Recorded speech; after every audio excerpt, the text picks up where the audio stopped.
విజయవాడలోని బీజేపీ రాష్ట్ర కార్యాలయంలో ఉగాది వేడుకలు ఘనంగా జరిగాయి. వేడుకలకు పార్టీ రాష్ట్ర అధ్యక్షుడు సోము వీర్రాజు ముఖ్య అతిథిగా హాజరయ్యారు.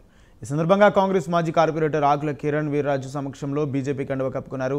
అనంతరం సోము మాట్లాడుతూ పాకిస్తాన్ తీవ్రవాదులు కాశ్మీర్లో జెండా ఎగరవేసే పరిస్థితి ఉండేదని, మోడీ వచ్చాక పరిస్థితి పూర్తిగా మారిపోయిందని తెలిపారు. వాజ్పేయి, మోడీ దేశంలో విప్లవాత్మక మార్పులు తీసుకొచ్చారన్నారు సోము. అంటే ఆంధ్రప్రదేశ్లో భారతీయ జనతా పార్టీ ఎదగకూడదు.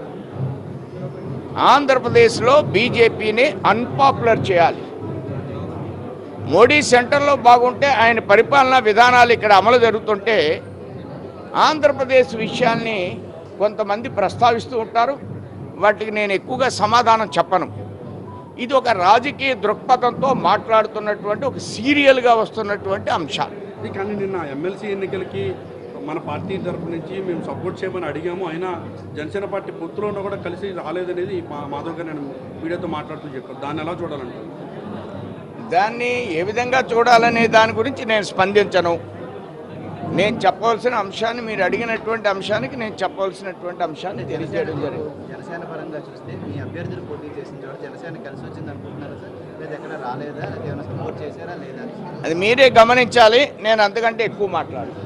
మీరు పొత్తులో ఉన్నారు కదా సార్ జనసేన పార్టీతో బీజేపీ, కానీ ఆయన ఏ ఎన్నికకి సపోర్ట్ చేయలేదు అనేది కదా డిస్కషన్ ఇక్కడ.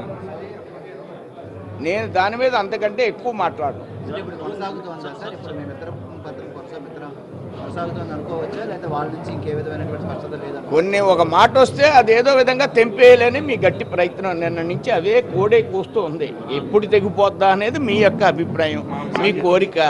మీరు ఛానల్లోనే డిస్కషన్ పెట్టేసి ఇంకైతే వెళ్ళిపోతారా, అయితే ఇడిపోతున్నారా, అయితే ఇడిపోతున్నారా, మీ కోరిక పవన్ కళ్యాణ్ మాట్లాడారు. దానికి అదేనండి మీ కోరిక.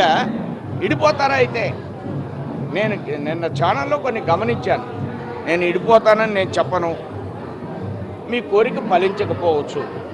మా నాయకుల నుంచి రావండి కొంతమంది అపోహలు అంతే. ఎలా అంటే రోజు మీ ప్రెస్ మీట్లలో నేను జగన్మోహన్ రెడ్డి గురించి మాట్లాడుతూనే ఉంటాను. మాట్లాడినటువంటి రోజు అంటూ ఉండదు. ఈవేళ కూడా మాట్లాడాను, ఎప్పుడూ మాట్లాడతాను. అయినా మీరు దాన్ని ప్రస్తావిస్తూ ఉంటారు. అలాంటి అవకాశం భారతీయ జనతా